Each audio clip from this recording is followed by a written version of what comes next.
સુરતમાં ગેરકાયદે ગર્ભ પરીક્ષણ કરનાર બે ડોક્ટર સકંજામાં. શિવમ હોસ્પિટલના ડોક્ટર સહિત 3 લોકો સામે ગર્ભ પરીક્ષણનો ગુનો દાખલ કરાયો છે. ડોક્ટર વિજય ઝડફિયા, ડોક્ટર હિતેશ જોશી સામે ગુનો દાખલ.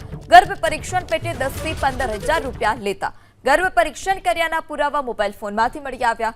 હોમિયોપેથિકની ડિગ્રી ધરાવતા બંને ડોક્ટર 3 માસ કે તેથી વધુનો ગર્ભ હોય તેવી મહિલાઓને ડોક્ટર દિનેશ પાસે મોકલતા. વધુ માહિતી સાથે સંવાદદાતા ધનરાજ પણ આપણી સાથે જોડાઈ ચૂક્યા છે. જી ધનરાજ, 3 સામે ગર્ભ પરીક્ષણને લઈ ગુનો દાખલ કરવામાં આવ્યો છે. કેટલા સમય ત્યાં ગોરખધંધો ચાલતો હતો, શું વધારે વિગત?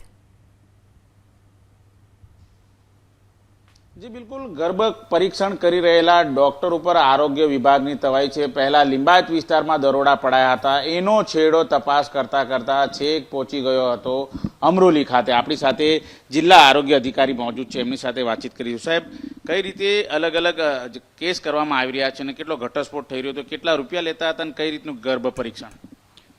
હું doctor Anil Patel, chief district health officer અને district appropriate authority for PCPNDT act.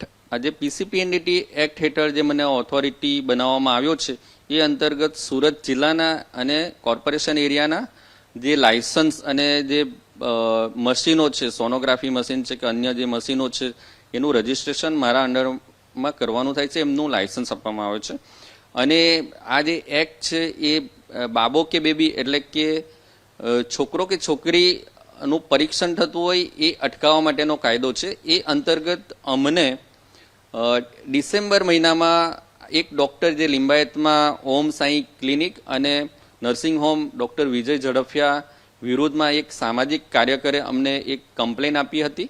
અને એ કમ્પ્લેનના અનુસંધાને અમે લગભગ 4 થી 5 મહિનાથી એનું અમે જે સુપરવિઝન અને ઓબ્ઝર્વેશન કરતા હતા. અને ત્યાં ક્લિનિક્સનું અમે રેકી મતલબ અમારે જે બાતમી પ્રમાણે કાર્યવાહી કરતા હતા. અને સતત ત્યાં વોચ રાખવાથી ઘણીવાર અમારી જે વોચ રાખતા કોઈ પેશન્ટ ન હતું એટલે અમે કોઈ કાર્યવાહી કરી શકતા નહોતા.